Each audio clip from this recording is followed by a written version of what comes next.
क्रोध में दिए गए घाव कभी भरते नहीं हैं। इसे हम एक कहानी के माध्यम से समझते हैं। एक गांव में एक बालक रहता था, वो बड़ा गुस्सैल था। वो बहुत जल्दी ही हर किसी बात पर अपना आपा खो दिया करता था। उसे गुस्सा बहुत जल्दी आ जाता था और कुछ भी अनाप शनाप बक दिया करता था। सारा गांव उससे परेशान था। तब एक बार पिता ने उसे 1 किलो से भरा हुआ थैला दिया और उसे समझाकर कहा कि जब भी गुस्सा आए तो 1 कील उठाकर उसे पीछे बाड़े में जाकर गाड़ दिया करना। जब पहले दिन उसे बालक को गुस्सा आया तब उसने 40 कील जो है बाड़े में जाकर ठोंक दी।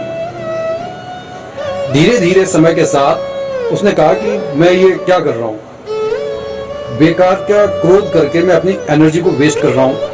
तब धीरे धीरे कीलों की संख्या कम होती चली गई। अब दिन में वह सिर्फ 1 या 2 कील गाड़ा करता था, क्योंकि उसे 2 या 1 बार गुस्सा आ रहा था। एक दिन उसे जब बिल्कुल गुस्सा नहीं आया, उसने ये बात अपने पिताजी को बताई तो पिता बड़े खुश हुए। तब उन्होंने कहा कि अब जब तुम्हें पूरे दिन कोई गुस्सा ना आए तब संध्या को 1 कील निकाल दिया करना। अब उसने ऐसा करना शुरू कर दिया।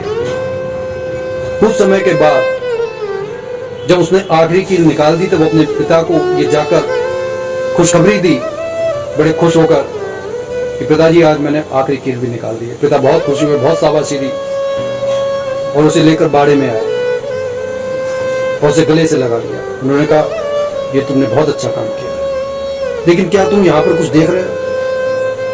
पिता के इस बात को सुनकर बेटे ने कहा हाँ, ये अब यहाँ पर कोई कील नहीं है। बाड़े के इन लकड़ी में लगी मैंने सारी कीलों को निकाल दिया। तब पिता ने कहा कि नहीं, जहां पर तुमने कीलों को ठोंका था वहां पर अब छिद्र बन गए हैं। वो बदसूरत हो गया है और इस बदसूरती को आप छिपा नहीं सकते।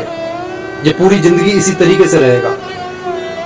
जब आप थोड़े से समय के लिए अपना आपा खो देते हैं, किसी पर गुस्सा करते हो और आप उस गुस्से को जायज ठहराते हो, तब आप ये नहीं सोचते कि सामने वाले के हृदय में वो जो गुस्सा रूपी कील आपने ठोंकी है, कुछ समय के बाद अगर आपको ऐसा महसूस भी होता है कि आपने गलत किया है, तब आपका पश्चाताप भी क्रोध में आए हुए उन निशानों को खत्म नहीं कर सकता।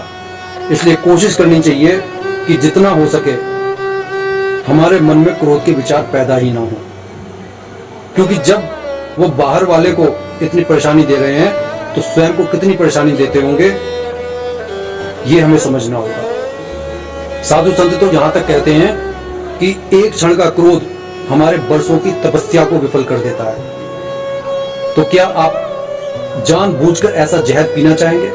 कमेंट करके जरूर बताइएगा। जय जय सीताराम।